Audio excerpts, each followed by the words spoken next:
Welcome back to Around the Block Volleyball. We are fully into the second half of the spring volleyball season, so there's no better time than now to share our power rankings for each league. But first, let's start with some news. So the news for this week is kind of just something that I saw trending on my For You page. It was that Cal Poly cut its swimming and diving team because it wasn't a profitable sport for them. So obviously this hasn't affected volleyball or any of the major volleyball NCAA teams that we know of yet, but it could in the future. And we're starting to see those effects now. So it's an interesting kind of topic for the volleyball community. Yeah, and I think part of that has to be, the amount of money that schools have to throw in for these sports. Yeah.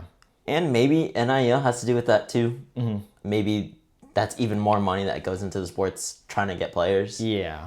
And I mean, it sucks for that swimming team and stuff. But yeah, I mean, we're not sure where this is going to go. I think this is new territory for colleges. They haven't had to deal with, having to pretty much like pay the players.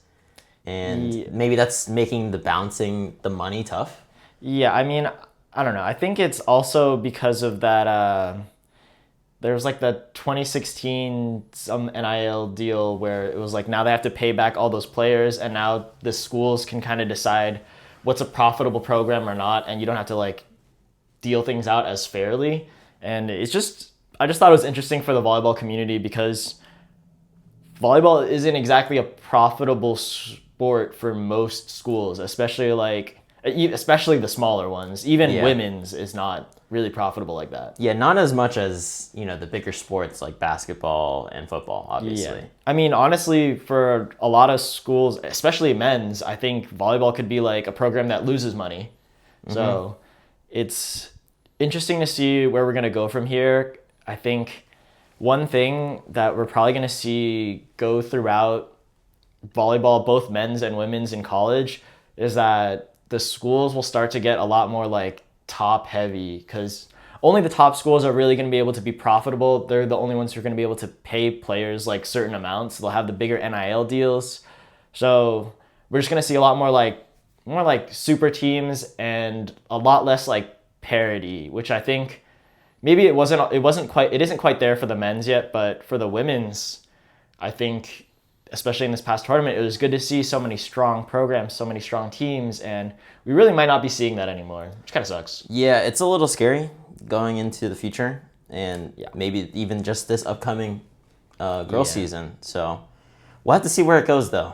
I mean, I still want to be hopeful, but not really sure. I mean, even moving on to like a D3, D2 level, I think it just sucks that a lot of club like players, maybe they won't have the same opportunities to go play volleyball if some schools are shutting down their programs. So it just sucks that it could be shrinking the collegiate pool a little bit. But we'd love to see those opportunities. Yeah, I mean, we want to just see good volleyball. We'll have to see.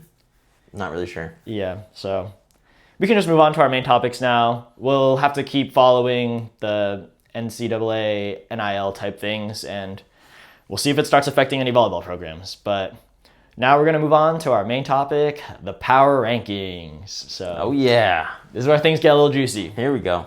So, obviously, we're going to start off with the PVF. All right, so first off, here are our power rankings for the PVF. So, we'll start from 8. Yep, let's start off with 8. I will go first, I guess. At 8, I have the Columbus Fury. I feel that they've kind of been a rung below most of the other teams so far. Yeah. I just think overall they've just been struggling, especially against the good teams, obviously. Yeah, I think they're at the bottom of the league right now, and it's by like a couple games, 2 or 3 games at least. So I think leaving them at 8 is pretty appropriate. I don't think to me, they haven't looked like they're like truly competitive with any of the other teams in the league. I mean, obviously they've been able to pick up some wins, but in volleyball, any given night, you could pick up a couple like a win or two. So that's kind of where I think they stand. I also have the Columbus Fury at number 8. All right. Okay, so I'll go on for number 7. So at number 7, I have the San Diego Mojo. I think they are different from Columbus in that they do have some bright spots. I like their setter a lot, the Korean setter. They have a handful of like solid players who show out every now and then. I just don't think as a team they're able to put it together like that right now. But no, I'm not even going to say but. I don't think they're going to be able to compete like that even by the end of the season. I think this is about where they are and probably where they're going to stand. Yeah, I think if we had tiers for teams that would contend to win it all, I think they're definitely not there yet they're not there in contention, but they're a tier above where Columbus is right now just because they like you said, they have shown some bright spots. So again, there's still some good things to look at. Now it's can they run off a couple wins? Because there are some other teams that have been losing lately. Maybe they could climb up. But I think 7 is an appropriate spot for me. Yeah, and I agree. I also had San Diego Mojo at 7 here. Yep. So we can just move on to number 6. All right. So on to number 6. I had the Vegas Thrill. I also have the Vegas Thrill at number 6. I think if we were earlier on in the season, I would have had them a little bit higher. For sure. But definitely. The problem with them is, if you've been keeping up, they are actually on their 6th straight loss. Yeah. That has been the issue right now is, since we're doing power rankings, we're going based off of right now, how good are these teams? Yep. And obviously you want to take into consideration the rest of their season. That's why we have them. That's why I have them at 6. Is they've looked pretty good in the beginning of the season, but they have been losing a lot lately. Yeah, I think they just haven't been able to find their consistency. Anymore. They're just kind of dropping games for no reason, just to like weird play sometimes. I think Hannah Maddox is like their go-to outside right now, but like I think she is definitely a very inconsistent type player, which can be a problem because when your go-to player is being inconsistent, as soon as she hits one of those inconsistent spots, you're going to probably lose the game. So it's hard to rank them any higher, even though they did have a very, very strong start to the season. I think every other team has been stepping it up, and they're the only team I could say is like really starting to get more confused and get worse. Yeah, I think you see a lot of these other teams have shown some spots, especially from the spots higher than this, right? In our higher rankings, these teams have improved throughout the season. Yeah. And actually looking at it, Vegas hasn't won in a month, and that win was against Mojo. So it's a tough look for Vegas right now. Yeah, I think we just have to keep them at 6. Yeah. So here we go.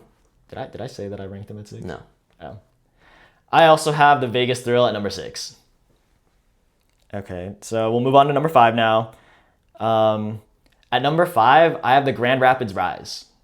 I think they're speaking back to like the tier list type of thing. I think they're like a solid middle of the road team where they're pretty solid, but I don't think they're quite there in terms of like, oh, let's really contend to win in the playoffs. I think they're probably going to be more of like a first round exit type of team, which is not to say anything wrong. They do look good, but I just think that there's nothing bad to say about them, so I don't think they belong any lower, but then they don't have the same exact bright spots that the teams above them do. I also had Grand Rapids at number 5 here, and I actually just put them higher because they've had a little bit more consistent showing as of late. And when I was comparing between Vegas and them, because I kind of had them two interchangeable at this point, and they beat them about a week ago, so I also give them that. They had the head-to-head over Vegas, and again, they've just been a little bit more consistent as of late. Yeah, I think perfectly fine at number 5. All right. So moving on to number 4. For number 4, I had the Indy Ignite. I also have Indy Ignite at number 4. I feel that this was a perfect spot for them. Yep. That to me, the top 4 have been the actual contenders at this point. I think this is where they're in their own tier, or a little bit of a separated tier from the bottom 4 teams. Yeah, and they have looked very good this season. So it's not bad for them to be at 4. Yeah. It's their first season in the league. They're an expansion team, so 4 is very good. Yeah, and I think they have a lot of good solid vets, and they have a lot of good young players. I think it's a very good balance, and I think it's starting to work out for them. I think as the season has gone on, they have the benefit of the doubt to me, where since they are the expansion team, they are the newest with the infrastructure, dealing with the, with how the league works and stuff like that. And I feel that they've only been able to improve, which helps them, and I think it's deserving of number 4. Yeah, I think at number 4, I honestly would have had them at number 3 a little bit earlier, but Atlanta has, that's a little bit of a spoiler, but Atlanta, which is higher than them, but maybe lower in the rankings, has started to Atlanta started to look a lot better. And Indy, while not looking worse or anything, I just don't think that they look quite as good. I mean, I think Sydney Hilly is still running a great offense. I think she is at least top 2 setter in this league. I think that the Ignite are still just kind of piecing it together a little bit. They're still trying to figure it out, because I don't think they have the exact same attacking firepower as maybe the other top teams. So I think number 4 is a good spot for them. Yeah, and to be fair, they do have a lot of new players. Yeah. Obviously, it's a new team, but they have new players that are just out of college, and that you see them get a lot of playing time. Yeah. Anna DeBeer has been playing as of late. You also have Cece Crawford. She's been really good in the middle, but again, also just newer to the pro scene. And then also Elena Scott, right? Again, a great libero, but just newer to the scene. So just having to adapt to the pro level. Yeah, I think maybe not this season, maybe in next season, moving forward, they'll look a lot better. So they're set up for the future, which is very good. Yeah, I mean, they obviously have a really good veteran group. When you have Member Mena and Sydney Hilly, I think that's great to have as, kind of just a reliable play from those two. So I think that's always beneficial for them. Yeah, we can move on to our number 3 team. So for number 3, I had the Atlanta Vibe. Yeah, I think they've been playing really well. I also had Atlanta at 3 here, and I think they've been on the rise lately. We were kind of criticizing them earlier on in the season. Yeah, even as far back as just last week only, we had a couple questions, but after that recording, they played 1 or 2 games. I think 2 or 3 games even. Yeah. And they look a lot better. They were winning, and their wins were looking good. So we were questioning if they were going to be able to put it together, because they do have Leah Edmond. They do have Morgan Hentz. Yeah, they do have Morgan Hentz. Yeah, they should be top tier, because those are 2 of the best players in the league. So I think this is them finally putting it together, and honestly, in the future, we could see them moving up in these power rankings, just in the rankings in general, because they're starting to gel a lot better, and things are looking good for them. Yeah, I think it was the question of how well would they, how much can they improve? And I think they've started to show it. I think not only in just their record, but because of their play recently, I think it has looked a lot better. I would say so. Yeah. And again, I think Leah Edmond is always a reliable outside that they've been able to go with. And obviously Morgan Hentz has just been, a fantastic libero. So that's been really good for them. She's just a tier better than everyone else. Yeah. Honestly. We can move on to number 2. So this is where I would say has been the dominant teams. Yeah. And these are the 2 top teams. Yeah. Everyone knows it, and you guys know it. Throughout the whole season, they've been dominant. So number 2, I had Omaha. Yep. So I also had Omaha at number 2, and that also means that at number 1, both of us have the Orlando Valkyries. So, I mean, what more can we say? These are the 2 top teams. They're looking dominant against every other team in the league. Orlando is on super long win streak. They've beaten Omaha in this win streak. They basically, to us, they have the MVP. Orlando does. So I think they're deserving of that number 1 spot. And Omaha also looks really, really strong as a team. So they're at a 2, but it's a very, very close 2. Yeah, I mean, they've had a really solid showing throughout the season. I think Brooke Nona-Viller has been really solid for them on all parts of the game. Locked in. And I think she's just been great for them. She's honestly one of my favorite players to watch in the PVF. And I think as a team, you kind of see that there might be a little bit of a chance that they might be able to beat in Orlando. Especially when it comes to playoffs. For sure, because anyone can win at that point. Yeah. But I do have Orlando at the top here. Yeah, right now I think they are just looking a little bit better. And Brittany Abercrombie I think her firepower is just a little bit unmatched right now. So it just puts them at number 1, and it's hard to dethrone them. Yeah, I think she's just had an insane season so far. This is Abercrombie, and I think she's just been really difficult for any team to stop. Yeah. So I do kind of have to just lean that way just because of Yeah. The offensive firepower that they have. Again, Omaha is a good defensive team, but that is going to be tough to stop for sure. Yeah, I don't think this is too shocking of a debate for anyone, but Orlando just looks like the number 1 team, and Omaha looks like the other dominant team in the league. So that's our numbers 1 and 2. So that's our power ranking for the PVF, and we'd like to hear what you guys think. So now we can move on to League 1. It's time for our League 1 power rankings. And we can start off number 6, starting from the bottom of the league again. For myself, I have Omaha as my number 6 in the league. It's tough. Yeah. I do also have Omaha at 6. Yeah. This is really rough. I don't think people would have expected them to be down here. But I think they've lost their last 4 official games. And it's been a really rough showing for them as of late. Yeah. I don't exactly know what's going on with the team, but everyone kind of expected them to be like one of the top tier teams because they have the names that they have on this team are insane.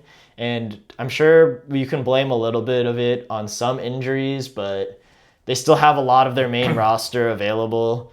So it's weird to have to put them at the bottom, but just the way that they've been looking, they're throwing away games basically. They're not looking locked in. I mean, if someone was to have the criticism exists for this league where it kind of looks like exhibition games. I think that Omaha is right now looks like one of the teams that every game that they play, it's like almost like an exhibition game. I'll say Jordan Larson, she does look like she really wants to win. She's getting mad about their losses, but it's in the end, I don't know how much she can do, and I don't know how much that atmosphere is carrying over to everyone else. Yeah, and for me, I think it really is the offense. I've just been harping on it the whole time, this whole season. I just feel that they've been struggling offensively where they really look one-dimensional. Yeah. And they've been having a lot of trouble putting the ball down. I feel like that is not going to be good when you're facing a lot of these other teams. And I feel like the defense of the other teams have just been so good that Omaha is struggling because of the fact that they can't put the ball down. Because I don't think they have many issues in their serve receive. Yeah. So it's not that they can't run the middles or that they can't be in system. Because you see them run the middle, and I think maybe that's something to me that can help them improve is getting the middles going, and hopefully they can be a little bit more dominant. Middle is definitely where the injuries have really been affecting them a little bit more. So it's weird for them there, and it sucks that they are injured, but you just have to you have to hold it against them if their middles can't play. I mean, or if they're coming in and out of the rotation week in, week out. It's tough to say that they have good firepower, especially in the middle. They don't look quite right. I think Herrera just came back their last game, and I think she looked not 100%. She didn't look as dynamic. I think they had a couple of misconnections just because I don't think she was jumping as high as she normally does. So sometimes I think there was one time where it just overset her, and she was like, missed the ball, and what can you do? Yeah, and the offense is just trying to set Drevniak and hoping that it works out. Yeah, Cubic Banks has looked being added into the starting lineup. I think she's looked a little bit better, a little bit more consistent, better than I expected for sure. But right now, it just doesn't seem like enough quite yet. Yeah, and to give her credit, I think she actually has been a little bit of a spark plug when she was inserted in the starting lineup. I think they did start to show a little bit more energy because she is going to swing.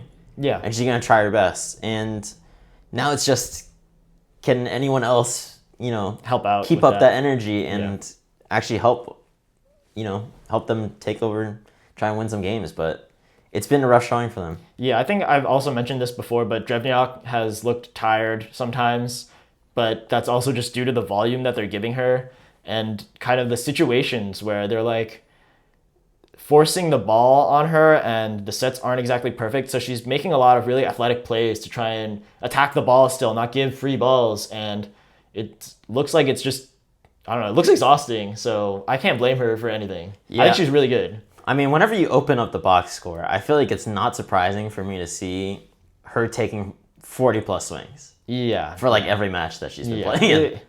It's a little bit too much, especially given the quality of sets that sometimes she's forced to deal with. Yeah, and it's just tough when the other team knows what you're gonna do. Yeah. They know when she's gonna get set, so they're able to get their defense set, and it's gonna be a lot harder for her to try and put points down. Yeah. So Omaha, unfortunately, just has to be stuck down here at number 6, and we both agree on that. So we can move on to our number 5s. All right, so for number 5, I have Salt Lake. That's interesting. I feel like for Salt Lake, they have had a rough time. As of late, they have won some of their games, but I think it's notable to say that one of them was against Omaha, so that's why I have them higher. Yeah. But also, they played a Houston team that wasn't playing their starting lineup. The Houston team was basically just subs at that point. So to me, that win wasn't as convincing, and I just think some of the other teams might be doing a little bit better right now. Yeah, it's hard. It's hard to truly rank them with these past couple games just because they've been like, not waste games, but kind of like throwaway games. I don't have them at my number 5, but I can see why it's hard to judge them and you'd have to leave them a little bit lower. But for my number 5, this is where I put Austin. Austin is my favorite team, so maybe I'm just being a little bit extra harsh on them, but I think just because of the coaching change and things are looking a little bit more confusing for them, I think I had to put Austin down here until they're able to fully figure it out with the coaching aspect. So I think that they have looked a little bit out of sorts recently, which is why I put them at number 5. And they definitely have the potential to move up a lot. I just think as of right now, Austin can look confused on the court. I think Austin still has to use both setters sometimes because on any given night, the setting may not match up with what the game plan is, maybe from the coach or maybe what they think they're running with their players. So it's hard to find something cohesive to think about Austin right now because so much is changing. Yeah, I think it is interesting. They did have a very good showing at the beginning of the season, and it's been wavering just a little bit. And again, the coaching change is going to take a little bit of time. Yeah. I think the issue with that is obviously we're past the halfway point of the season. Yeah. So now it's time to get things in gear. And at this point, you would hope that chemistry and coaching stuff is not the problem. Yeah, they might be the only team that is truly stuck in this like weird situation. Yeah, I think as of right now, they do have their lineups usually set up, but now it's, how can we get all of our systems in place? And I think maybe that's one thing that's holding them back, at least for now. Yeah, so I'm just being a little bit extra critical of them. That's why I have them at number 5. So we can move on to our number 4s. For number 4, this is where I put Madison. And I also had Madison at number 4. So I think Madison's been looking a lot better recently, but just because of how things looked for them at the beginning of the season, I want to see a little bit more before I keep pushing them further and further up. But they do look very good right now. Yeah, I mean, my favorite team, I was thinking about a way I could try and get them to 3, but I had to be honest with myself. Yeah. I kept them at 4, but I think this is a really good spot for them. As of right now, they are at the bottom of the standings, but I think they are on the up. I think this is the team that is threatening to enter top 3. I think purely because of the fact that Annie Schumacher is healthy. Yep. She's looking really good. She's looking at her like peak form right now. And I think the offense is starting to click. I think the middles are starting to get going. And the defense is looking a lot better. I think with Medved subbing in, she has been really solid for them in the back row. And they've been looking a lot better. I think you can always tell how they're doing when Carlini is either she's looking really mad or she's looking happy hyped up, yeah. and super energetic. Yeah. And at this point, we are getting the super energetic, really hyped up Carlini, and I think that's what we want to see. Yep, there's a lot more fun to watch, so I'm glad that they look up a lot better because this is one of the teams that I projected to be kind of in contention. So I think it's good to see them looking a lot better, but I just had to leave them at number 4 for right now with a lot of potential to move up. Yeah. And that takes us to our number 3s. And I think maybe number 3 is where we swapped our teams because number 3 is where I have Salt Lake. And I have Austin at number 3. So it's just, these are the teams where it gets a little bit weirder. I think Salt Lake, just because we haven't seen them I think for Salt Lake, we just haven't seen them truly playing against competition, like full competition these past couple weeks. I think that in these games, obviously they're taking advantage of the situation and they look good in those games. So I gave them the nod so far to give them number 3, but that's just because everything's a little bit in flux towards the middle of the pack. And that's kind of why I had Salt Lake at 5, was just because I was so unsure about how legitimate the team is at this point. Just because of the games that they've had to play. Obviously, they have to play the team that is in front of them. Yeah. So credit to them that they have been winning those games. But it was just really difficult for me to judge how good this team is right now. But for Austin, maybe it's because I'm a Chris McGowan believer. I really do believe in his coaching. But I think there were some struggles against Atlanta. But to me, it was Atlanta that they played against. That is one of their that is, to me, the best team in the league still. And they had some moments where it did look very good. So that's kind of why I still gave them number 3. Yeah. It's like I said, it's super weird with things being a little bit in flux for all these middle of the pack teams. So I think it's fine to have these rankings a little on the same tier and just a little mixed up. Yeah, and just the note for Austin, I feel that maybe it's weird and giving them the benefit of the doubt that maybe they can still improve halfway through the season because of the new coaching change. I don't really know. Yeah. They have like the biggest, it feels like they have the biggest variance available like for the rest of the season. So they can probably jump up a lot and look really, really good, or they could still be looking really confused and not quite figure things out by the end. Yeah, I hope that they don't crumble. Yeah. But I think you still have to keep that as a possibility. Yep. So I think that's just understandable for our number 3, number 4, number 5 all together. And now we can move on to our top 2. We'll just reveal them both at the same time. At number 2, I have Houston, and number 1, I have Atlanta. And I had this exact same. I had Houston at number 2, and then Atlanta at number 1. Yep. So I don't think it's difficult to understand why we'd put them here. Houston, anytime that they play their starting lineup, their main lineup, Houston looks almost unstoppable. And then similar thing with Atlanta, it's just they're a very tenacious team, and they have some of the best offense in the league. They have amazing blocking, insane defense. I think Atlanta looks like the most complete team, and then Houston just has the biggest offensive weapon, and then the most aggressive setter also in Micah Hancock. I kind of gave it to Atlanta to be number 1 here just because of the totality of their season. I think they came out the gates after week 1. They have just looked amazing. And they haven't really shown, many parts where they haven't looked that good. Yeah. Besides maybe the Classic. But after that, I think they've looked very good. And that's kind of the only reason why I had them above Houston. Because Houston has looked very, very good when they are healthy. And they're playing their full lineup. That is my only thing why I had Houston at 2 is we just haven't seen them play their full lineup consistently enough yet. Where I'm always going to give them, where I would have put them at number 1 instead. Yeah, since the Classic, I think they've been like kind of 50-50 on playing their full lineup. So it's a little bit weird to, obviously when they are playing the full lineup, they look like an insane team. But just when they're taking games off, and it's just, you don't want to give it to them for doing that. Yeah. And just for Atlanta, I think, again, with Kelsey Cook, I feel like she's done a wonderful job leading.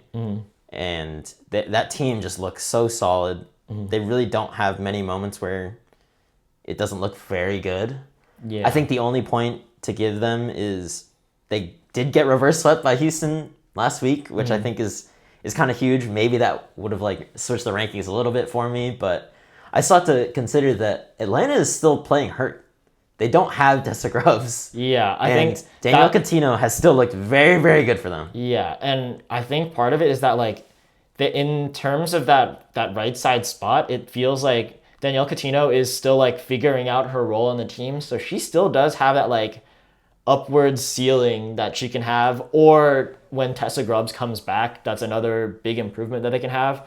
So, I mean, I think that they belong at number one just because they still have the room to grow, and we've seen it sometimes. Danielle Coutinho sometimes has those insane games, and then obviously Tessa Grubbs has had those crazy games towards the beginning of the season before she got hurt.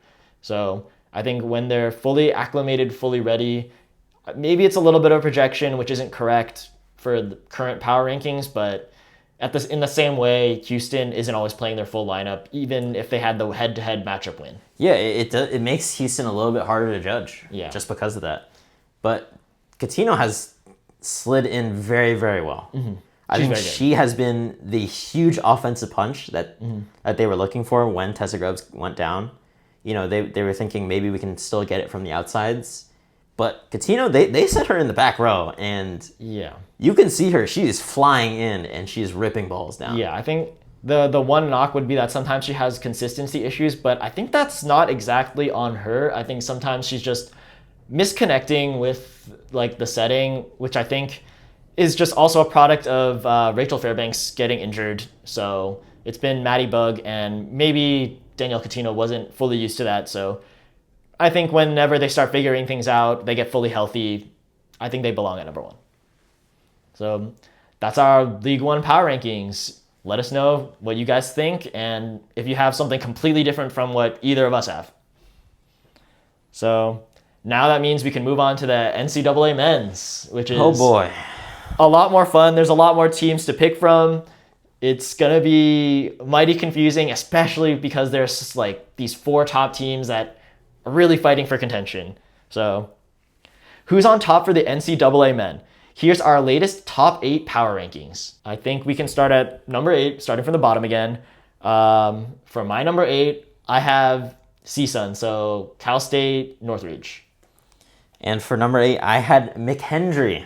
Oh, giving them the nod. I feel that McHenry has been one of those teams, and I think every season there is that one team that feels like they came out of nowhere, but they are playing real good ball. Yes. And I think McHenry is that team for me this season. Yeah, no, McHenry does look very good.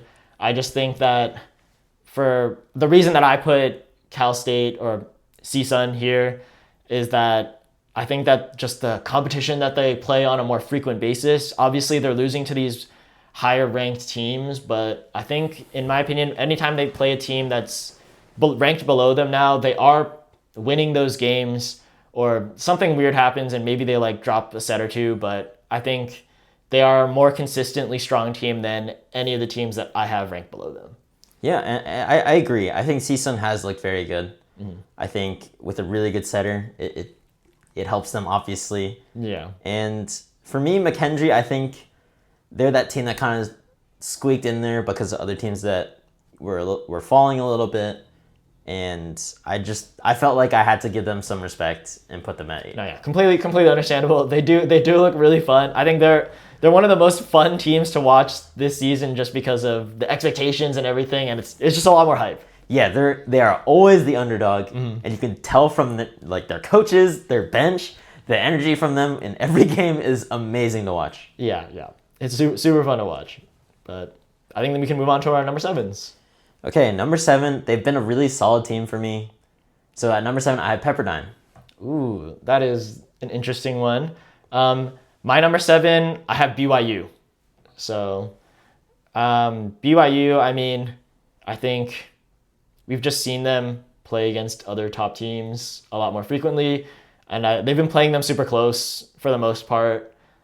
I mean, Keone Tim, he's just been a strong attacker. I think You and Keone Tim. I mean, I think he's really good, especially one thing I'll say is that it's from the service line where I think it really puts them as a team kind of to a different level, because I think you can see like a little bit of the fear in other teams' eyes when he's on the service line, because aside from Nikolov, because Nikolov's literally just built different. Yeah, that's different. Keone Tim is the second best server in NCAA right now.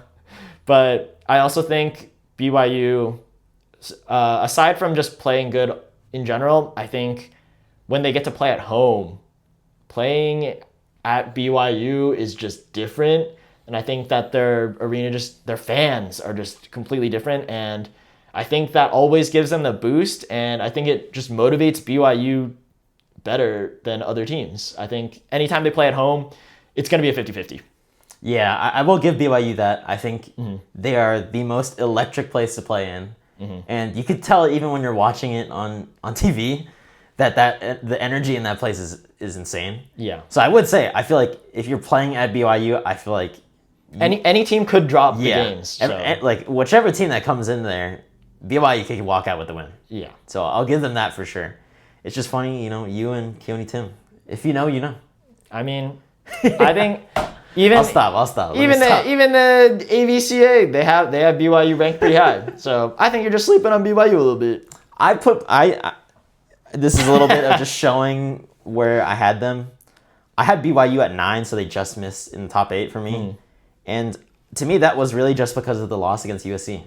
I mean, they played them twice. I think I watched the games. I think the first night, it was just super close. I mean, obviously, they went to the 5th set. They went extra points to like 20-something or whatever. So it was super close. And again, another spoiler, I have USC ranked pretty high. So I think just being able to fight with USC to that level, it made me want to rank them higher, even though they did lose. So obviously they're below USC. I just think seeing that match and how close they were able to play them, it made me want to rank BYU a little bit higher. That's fair. So, and then on Pepperdine, I think they have had a really tough schedule. They play some of the really good teams. Pepperdine probably has one of the toughest schedules in NCAA ball. I think it feels like they play against every single top 20 team at least once this season. And I'm like, dude, how are these guys supposed to have a positive record when they're playing all of these teams? It's funny. You think it's like, I see who they play, and I forget what conference are they even playing in, because you see them playing everyone. Yeah. I don't know what's up with their schedule, but they are playing against every single top ranked team, probably every single top 15 team at least once. Yeah, and I think why I have Pepperdine at 7 is because of the strength of schedule that they played, and they have taken care of business. Playing against the really good teams, but the ones that they should still beat, they have done that.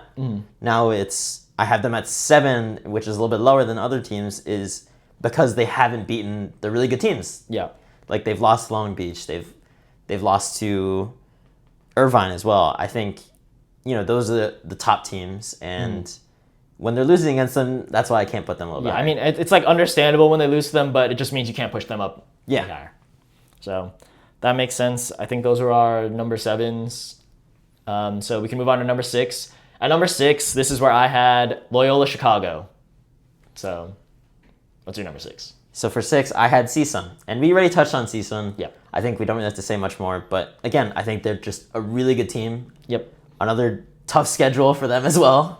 But they've been a very good team, and they've playing against good competition. They've always been competing as well. Yeah, I mean, CSUN, they're also like Big West, so they're playing against all these top tier teams. And when you play against those top tier teams, you're gonna have these close games, and it'll be understandable when you lose some of them, because for us, we think the top 4 is pretty much set, and even number 5 is like pretty set. It's like stand out on their own. And yeah, I think it's just hard to leave them. You couldn't leave CSUN out of this top 8 for sure. And just to talk on Loyola Chicago a little bit, they do look strong. They've dropped a couple games, but I think part of the reason is Van Buren has he got injured a little bit. He's missed a game or two, but I think when he is playing, he is looking like one of the best players in NCAA. I think he's one of the best right side best that you could ask for in the game. Maybe even at one of these, if he was at one of these other top schools, we'd be considering him the top right side in NCAA. But yeah, I think he's just that good. I think for me, that just elevates his ranking. He carries games. So I just wanted to give him the nod. And I mean, the rest of the team's also very good, but I think he's just that good where I want to elevate the ranking and give him that respect. Yeah, I think it was a little crazy when I was trying to figure out my rankings. I ended up putting them at 10. I felt very bad about it. Yeah. I did not like that I put them at 10. Yeah, I think obviously they still made my top 10, but I didn't feel very good about it. Yeah, this area, all these teams kind of from this like 10 to 6 range, it's super hard to rank them against each other. And the mix is just, everyone's just so good that it feels like some of these games against each other could be like, oh, it's just any given day and just how you're feeling at that moment on how you want to power rank them. Yeah, and I agree. I think Van Buren, again, has been just one of the best right sides.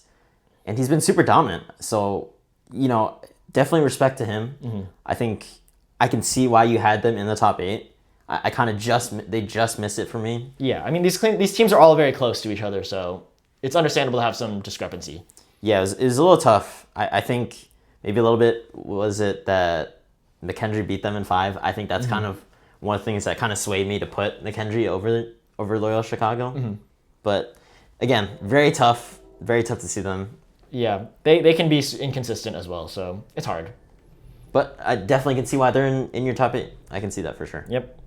So now we can move on to our top 5. This is where things probably start to get a little bit more standard. You guys might agree a little bit more with how we place things more exactly. I don't think we're going to have too many differences. At number 5, this is where I have USC. I agree. I also had USC at number 5 here. I think Dylan Klein has just been like a Superman for them. Yeah, unreal. He's been able to just carry, and he's been super good for them in his all facets of the game. His back row attack is insane, and it's crazy to see that he's just having such a great offensive season while also being one of the best defensive outside hitters. So it's hard to criticize any aspect of his game that much. That's what I was kind of getting to, is that I feel like he might be one of the best all-around players. And it kind of shows in his defense and the fact that, he's that type of guy that is going to get rugged and he's willing to do whatever it takes to win. And I think that's what makes USC such a good team. Yeah. And again, like you said, the back row hits is just absurd what he's doing now. He's nasty. It looks fake. Like he's just long jumping into the front row. And I swear, if you close your eyes or you squint just a little bit, it looks like it's a front row hit. Yeah. Just because of how crazy he is. Yeah. Pretty nasty. I think other shout out we have to make is Parker Tompkinson in the middle. Super good, 7 foot. He's also a freshman, so also really, really good in the middle. I think anytime they run him, sometimes he's just like OTing people, which looks so crazy, but when they run it super fast and he can just OT, so he's very, very good blocker as well. Yeah, I think it was such an amazing pickup for them to get him. Yeah. And he has just been so amazing. He's been balling out. I feel like you said, he's been so impactful at the net. He's been able to block everything, and it is impossible to stop him when he is getting set. Yeah. So now it's just, can they get the sets to him? And when they do, he's going to put up numbers. Yeah. Right. So he is that good, but compared to the other top teams, I think they're just a step below in terms of like maybe the rest of the roster is like not like a full step below them, but just like in like these littler aspects, they might be a little bit weaker. They do have these 2 standout players, but maybe at other positions you want a little bit more. So I think that's why we had to put them at 5. Yeah, and I feel that it's not that crazy. I thought maybe about putting them at 4, but it was a tough make for me. I mean, 5 is super respectable, especially with how strong NCAA looks this year. For sure, and I think when it comes down to it in the tournament, they can go out there and beat one of these top 4 teams. Yeah. I think that's one thing to understand, is that we're not saying that they can't beat them. I think when you play one match, USC can still come out on top. Yeah. Which is really scary to think about when the top 5, any of these teams can still beat each other. Yeah. I mean, I'd give advantage to all the teams that are above them. Just if you randomized it, I'd say that the odds are higher on the other teams, but USC would always have a good chance. So now we can move in top 4. This is what we've all been waiting for. These are the true contenders. These are the ones that everyone's talking about. Top 4 teams. This is what all the debates are about. So at number 4, this is where I had UCI. I agree. At number 4, I also had UC Irvine. I think they've just been struggling as of late to me, where I kind of have them maybe a little bit lower than the top 3, at least in my opinion. Yeah, I think they've already dropped 2 games to Hawaii, 2 games to Long Beach, I think. So yeah, I mean, they just have the losses that you have to take into account. They lost, so that's why I put them down here at number 4. Yeah, and I think it makes sense for them. Again, Heno has been amazing for them, and it's hard to count them out. But yeah, like you said, when you look at the matchups that they've had when they are playing those top 3 teams, they haven't been able to win those yet. So I feel like number 4 makes sense here. Yeah, I mean, maybe later in the season or during the tournament they can win, but just as of right now, they've lost the game, so we have to put them at number 4. So now we're in the top 3. I think this 2-3 is especially where the most debate is in the top 4. So at my 3, this is where I have UCLA. And for 3, I have Hawaii still. So this is where we're going to debate a little bit. Obviously, it's very close. It's understandable to pick either way. And I'm the one disagreeing with the AVCA. So I'm just going to say a little bit that Hawaii just looks really, really good.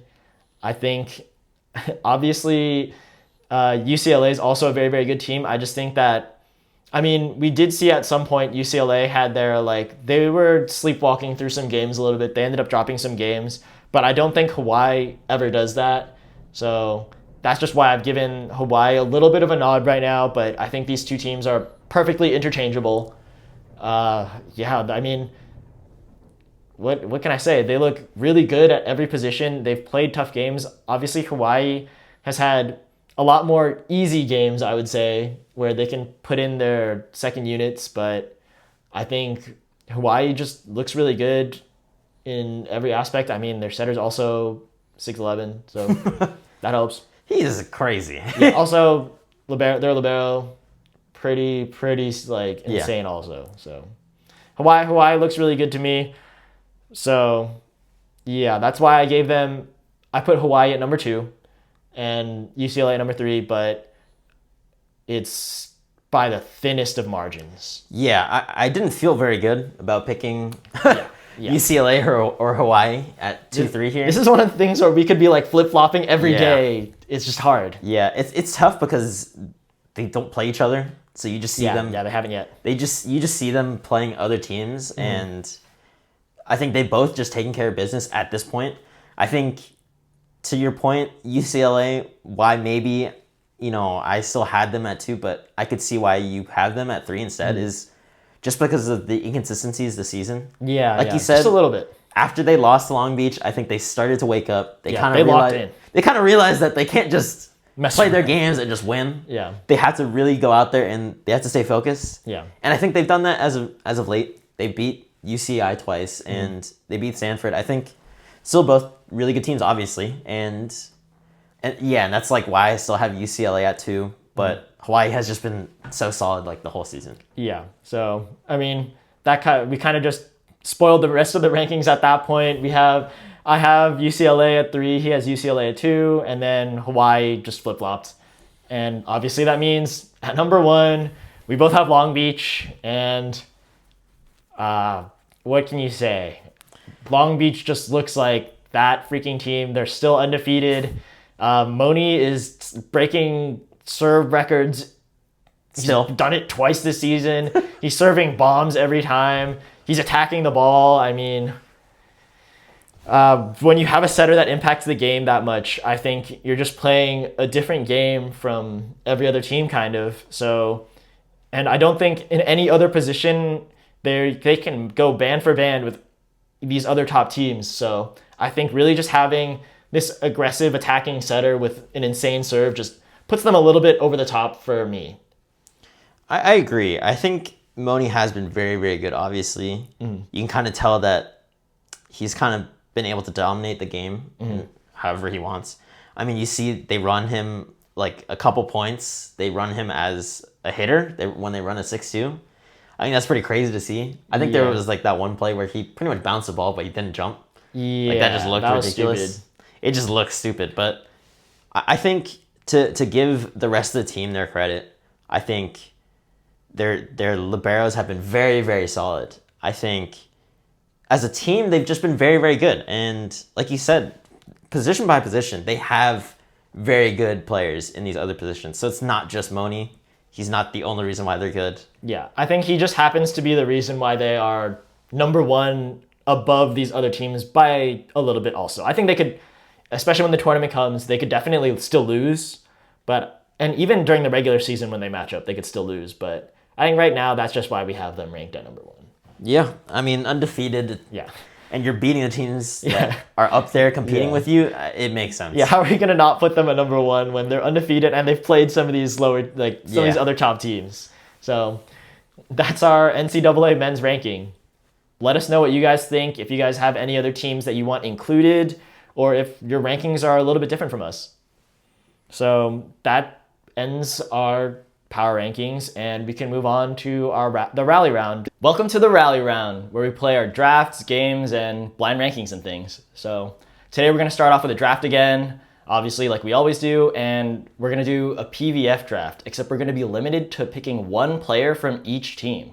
So no repeat teams here. Let's draft our ultimate PVF teams, but we're limited to one player from each team. So I have the first pick this time, and for me, pretty simple. For my first pick, I'm going to pick Brittany Abercrombie from Orlando. Oh, we've been talking about her as like the MVP in the season, so that makes a lot of sense. I don't blame you for that. There we go. First pick out of the way. My number one pick is going to be Leah Edmond from Atlanta. Classic. I think she's just been all around such a great player, doing it all on all facets of the game, so I like my pick right there. For my second pick, I'm going to take Brooke Nuneviller from Omaha. I think she's another one of those players that has just been able to do everything. Defense, offense, serve, receive, serving. She's been very good. So got my outsides locked down. Yes, she has been a beast. So that is a good pick. Don't really need to pick outsides. Okay, my first one, I don't need to think too much. I'm going to pick Sydney Hilly from the Indy Ignite. She's been my favorite setter in the league, so I have to pick her. She's definitely shown out as a setter this year. I think she's looked very, very solid. Yeah, I think she's one of the best. I mean, I think she is the best setter in the league, so it's fun. For sure. And I'm happy with that pick for myself. So for my third pick, I'm going to pick Ali Bastianelli from Grand Rapids Rise. I think she's been a beast this season. I think she's one of their standout players, so I think she'll fit in perfectly with my team. That was one of the names I was looking at for one of the middles. She's definitely a very solid middle. For my third pick, I'm going to take Char Venegas from San Diego. Sounds good. She's very good libero. I think she's, for the choices that you had available, I think she's the best pick. Yeah, there's a lot of really good liberos out there, but tough when we're only doing one per team. I mean, she's like a national team level libero. For sure, for Puerto Rico. Yeah. All right, and then for my setter, I'm going to take Alicia Glass-Childress. Also, just a really good setter for the Vegas Thrill. One of my favorites, Penn State setter. So yeah, I mean, I think she's probably one of the best setters. I mean, she's just, her only fault nowadays is just that she's a little bit older. So, I mean, she's still technically one of the best setters in the league. Her skill, insane. We're straight. Yeah. So for my fourth pick, I'm going to go with my libero. Obviously, I'm going to take Morgan Hentz. That's libero, hands down. Yeah, I think it's hard to not pick her when she's on the board available for me. Yeah, I mean, sucks. when you got Leah Edmond, I get Morgan Hentz. That's how the split goes. Yeah, that's tough. Yeah, so I think she's a great addition to the team. We love it. And for my fifth pick, I'm taking Hannah Maddox from the Vegas Thrill. Ooh. I think sometimes she can be a little bit more inconsistent, but congrats to her for just hitting that 400 kill milestone. But I think when she's like going, she's like unstoppable. So I have to take her for my team. She's definitely one of the still top scorers in the league for sure. So I think give it to her. She can get a little bit streaky, but when she's on a hot streak, on fire. Yeah. All right. So for my fifth pick, I'm going to take Azani Teeler as my opposite. Just, again, one of the really good opposites in the game, and I feel pretty good about it. Really good blocker as well. Good blocker, really good on offense, so. That is perfect pick for you. I don't think I can argue that one. And then for one of my middles, I'm going to take Natalie Foster from Orlando. Very obvious pick. I mean, she's a league leader in like efficiency. She's just top tier at actually every middle skill. So Yeah, very dominant when she gets the ball. I don't know how she didn't make the All-Star game, but that's a different story. Yeah. For my final middle, I'm taking Ronica Stone from San Diego. So I think of the middles I can choose from right now, I think she's perfect. She'll be a perfect fit for the team. She's really good. For my final pick, my final outside, I'm taking Allie Batenhorst from Omaha. I think she hasn't been playing too much to start the season, but recently I think she's been popping off. I think she just had like a 16-point or 16-kill game. So I think she deserves a place on my team. I think it's for sure. Like, when she gets the playing time, I think you can tell that the talent is there. Yeah. So. And then my final pick is Marin Grote from Grand Rapids Rise. Another really good middle, so I feel pretty good about it as well. Yeah. Definitely nothing wrong with Junior. 2 really good middles for a GR. Yeah. Very, very good. I mean, I think that for this type of draft, it was perfect that we picked them. Now we can just review our teams and see what you guys think. For my setter, I have Sydney Hilly from the Indy Ignite. My 2 outsides are Hannah Maddox from the Vegas Thrill and then Allie Batenhorst from Omaha. My 2 middles are Allie Bastianelli from the Grand Rapids Rise and Ronica Stone from San Diego. My right side, Brittany Abercrombie, Orlando, hopefully the MVP. And my libero, best libero in the league, Morgan Hens from the Atlanta Vibe. All right, and then for my team, my setter is Alicia Glass-Childress from Vegas. My 2 outsides are Leah Edmond from Atlanta and Brooke Nonaviller from Omaha. My opposite is going to be Azani Taylor from Indy. My 2 middles are going to be Natalie Foster from Orlando and Marin Grote from Grand Rapids Rise. And then my libero is going to be Shara Venegas from San Diego. Let us know who you guys think won. And that means now we can move on to our next game. And this week we're going to try something a little bit new. It's similar in a way to Guess Who, how we've been playing, but we're going to mix it up a little bit this time, and we're going to be playing it as a game of categories instead. So connecting one player to 6 different things. Our player this week is Haley Washington. Can you tell me how these 6 things connect to her? He also has 3 lives, so 3 wrong guesses before he loses. And you can go in any order you want. Connecting name, number, in whatever way. Okay. Well, Micah Hancock, a teammate of hers at Penn State, they went to the Olympics together, and then they're playing, and then they're not teammates. They're not teammates right now. But yeah, the main part was that they are Penn State teammates. Yeah. So, correct. For the Olympic medals, okay, so I think she had gotten the gold in 2020 and the silver in 2024. That is correct. Let's go. All right. Now, the 2020 Olympics, that one, I don't know if it's super specific or not. It's a fairly... It's not... I'll let you know it's not a stat line or anything like that. So, you don't have to go that far. Well, she played in the 2020 Olympics, and they won the gold. Now, would it be that she was the best middle blocker in the tournament? Is that your guess? Yes. She was the best middle blocker in the 2020 Olympics. Oh, yeah. I remember. She was dominating. She was dominating for sure back then. Yep. Beast mode. And now you're down to your last 3. Okay, the Penn State one is a little tough, but I'm going to say she was voted All-American 3 times at Penn State. She was a 3-time All-American at Penn State. Let's go. I know my stuff. Come on. I know my Penn State. Yeah, you got the Lord. I think this one should be fair. I think this is right if I have the Lord right. In 2014, Haley Washington was a part of the championship team that won the NCAA tournament. Yes, in 2014, she did win a national championship with Penn State. Oh yeah, come on. You're down to your last one. This is your chance to go perfect on this list, but I'll warn you, this one is a lot more difficult, and we're done with Olympics. We're done with college career. Oh my God, what is there left? So this one is a lot more specific, and it's a true test if you know Haley Washington. It's tough. It's like, it could be pro career. It could be from, when she was playing like high school or like club, like super early on. Or shoot, it could be that she started playing volleyball at 7. I don't know. She's so good. Maybe she did. It's just a number though. That's so difficult. Yeah, I mean, This is the one to determine who's a real knower. I will go with, since she's so good, I'm going to say that she started playing volleyball at 7 years old. Unfortunately, that may be correct, but that's not what we have down here. Man, she doesn't wear 7. That's not her jersey number either. He's a knower. There's honestly no shame in getting this one wrong. This one's very difficult. What even is this? Oh my god. We can give you a little bit of a hint here. I'll get rid of any of your other assumptions. This has to do with a pro career. Okay. This is pro related. Has she won in whichever league that she's played in 7 times? That is not the answer, and she hasn't. Yeah, that'd be a crazy streak. Yeah, That'd be insane. Yeah. Okay. It's tough to win that many times. Yeah. Okay, I could see that she's just played 7 seasons pro, at least somewhere else. I mean, like that kind of matches up. That's a good line to go down. That kind of matches up. That's a good line to go down. But that would just be my guess. Huh.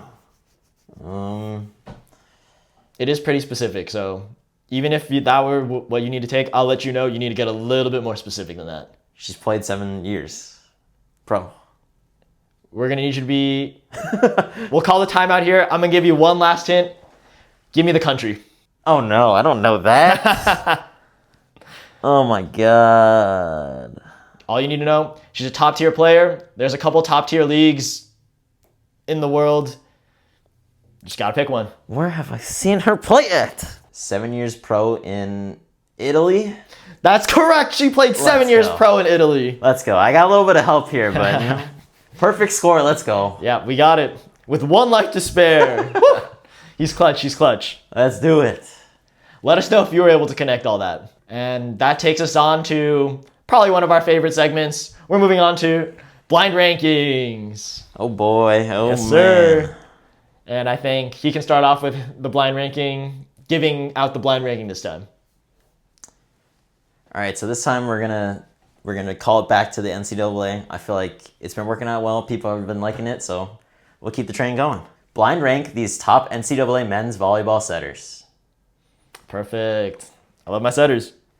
All right, so for your first pick, you have Tread Rosenthal. Well, that was easy. That's number 1. Yeah, I mean, definitely one of the best setters. Mm-hmm. Huge. I mean, most offensive setters, one of them for sure. Yep. By the way, these are the ones that we did not pick in our draft earlier on draft. So there's no Moni coming up. There's no Andrew Rowan coming up. Yeah. He's the clear number 1. Yeah, and we know that. Yep. All right. So next we have Caleb Blanchett. Caleb Blanchett from USC. Let's see. They're pretty good. I don't know if he's exactly the standout for them. But USC is also good. He's running a good offense. He's utilizing, I mean, the BIC that he runs with Dylan Klein is elite. I mean, I think just for that, I'm going to leave a little bit of space, but I'm going to put him at number 3. All right. We'll see then. All right, so your third setter is going to be Bryce Dvorak. Now, this is the one that everyone was probably, if you're not tapped in, you don't really know who that is. But he definitely knows who that is. I know who this is. I know why this is on the list. This is the UC San Diego setter. I went to UCSD, and because of that, he's going number 2. Perfect list. He's a beast. Tap in. A little bit of bias, but that's all right. Tap in. That's right. He's a beast. All right, next player is going to be Donovan Constable. Okay, so you had CSUN You had CSUN top 8. CSUN was in my top 8. He's the CSUN setter. Now I just got to think because I'm left with 4 or 5. I guess there's not too big. Yeah. Honestly, there's not too big of a difference left.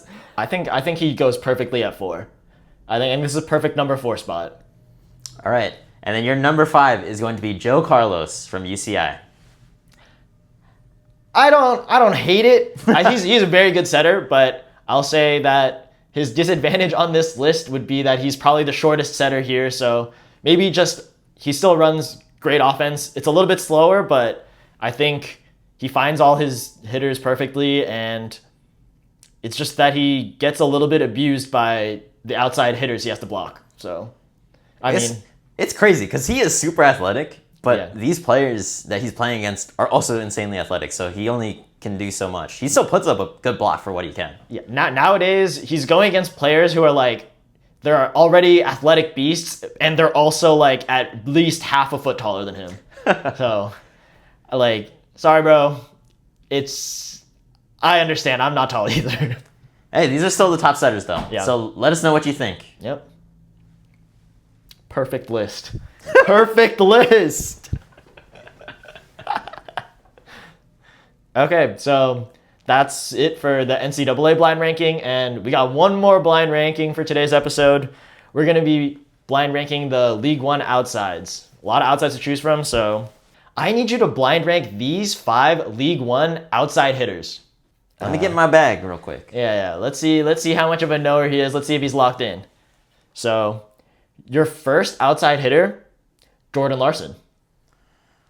And we're talking about current skills, so this is not a legacy thing. So I know. That's where things will get a little bit difficult for It him. is so tough because you would want to put her 1 based off her career. Yeah, legacy-wise, number 1, easily. Even the last Olympics, she showed that she was still like that. She's still got it. that good. Yep. But if I'm going based off of how League One is looking for them, I would still put her as one of the better outsides. But I don't know what you're going to leave open. So I'm going to play it safe here. I'm going to put her at 3. I think very good defense. And you can always rely on her. You know, very good captain as well. Yep. And hey, when she gets a set every now and then, she is going to rip it. Yeah, I think it's just the spidiness. I mean, the only problem with her game is she's just a little bit older and she can get a little bit more tired. She can't hit the way that she used to all the time. But it is like LeBron, where sometimes she wants to turn it on, she's going to boom a ball. Yeah, you can tell that she can still do it for sure. Definitely one of the best outsides still. For sure. And your second player is Logan Eggleston from Austin. Okay, thing with her is when she's on, she is going to score points. Yeah. And it's very hard to defend her. She did just win Best Outside Hitter at the League One Classic. I know. So it's a tough pick here. But then there's always the question about defense and serve receive. She doesn't play back row all the time. Actually, a lot of the time she gets subbed out for whichever one of the libs isn't playing. She is part of that great wall of Austin, though. I know. Part of those blocks. Definitely a good blocker as well on the outside.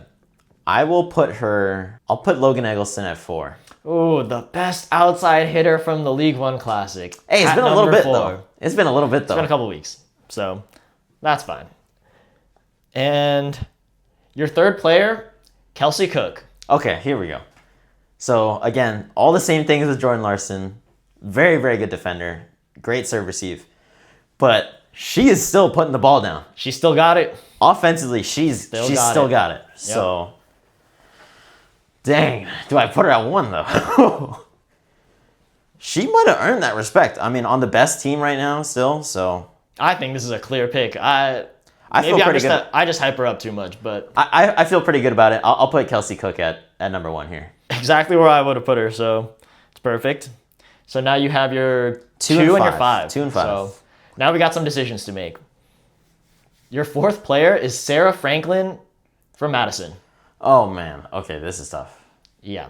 So Sarah Franklin, she is one of the kill leaders in the league, but just sometimes it can be a little spotty. Madison hasn't been perfect this season, so it's probably more the serve receive defense where you got to take things into consideration. This is tough just because of she has the similar argument like Logan Eggleston, where offensively you know she's going to bring it, but there is inconsistency here and there. But she's very good. Wow. I think she actually plays like back row defense pretty well also. Just not serve receive. I will say this is a little tough, but I want to stick with who I think is coming up. So I'm going to put her at 5. Sarah Franklin at 5. You guys heard it here. That's his favorite team. I know. And at your number 2 spot, your final outside hitter is Jess Merzick. Okay. Okay, I actually feel pretty good about this now. That's not a bad pick at all. Because Jess Merzick, again, all the same things, very good defense. And again, this is the whole thing that we've been preaching is, how well will it translate on the next level? And she's shown it perfectly. Offensively, she's shown some of the veteran tricks. Defense is still very good. And, hey, underrated blocker. People need to wake up to Jess Merzick blocking on the outside. In my opinion, she's the best blocking outside hitter. And also, she has that 4-to-4 shot that is unstoppable. Nasty. I don't understand. She is nasty. Yeah, so that's a pretty good list, honestly. That might be a perfect list also. Let us know what you guys think. Would you have changed the rankings? And that should bring us to the end of today's episode. Thank you guys so much for watching. Please like, comment, subscribe, and we'll see you guys next time.